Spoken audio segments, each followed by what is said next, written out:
Hi friends, ఈరోజు మనం వంకాయ రోటి పచ్చడి చేయబోతున్నాం.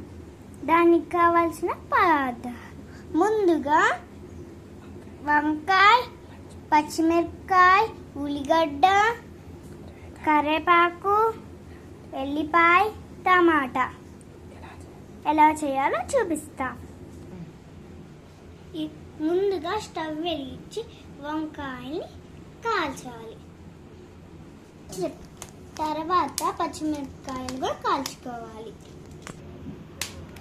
ముందుగా కాల్చిన వంకాయకి పొట్టు తీయాలి.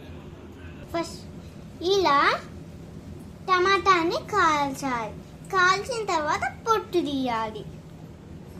ఇప్పుడు ఉల్లిగడ్డలు కూడా కాల్చి ఉంచాలి. ఇలా పచ్చిమిరపకాయలు దంచుకోవాలి.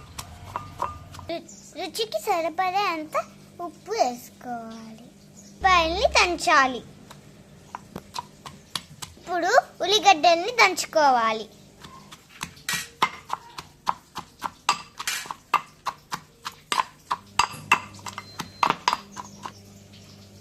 తర్వాత వంకాయల్ని వేసుకొని దంచుకోవాలి.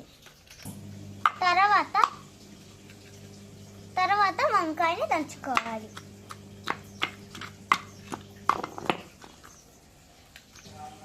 ఇప్పుడు టమాటాని కూడా దంచుకోవాలి. తర్వాత చింతపండుని దంచుకోవాలి.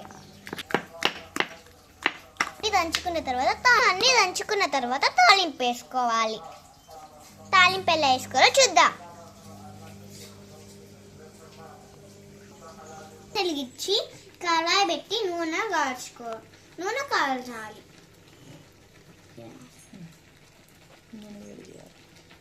ఫస్ట్ జీలకర్ర, ఆవాలు, ఎల్లిపాయ, పెసరపప్పు, ఎండిమిరపకాయ ఇవన్నీ వేసి కరివేపాకు, పసుపు వేయాలి. కలుపుకోవాలి. ముందుగా దంచుకున్న పచ్చడి వేసుకోవాలి.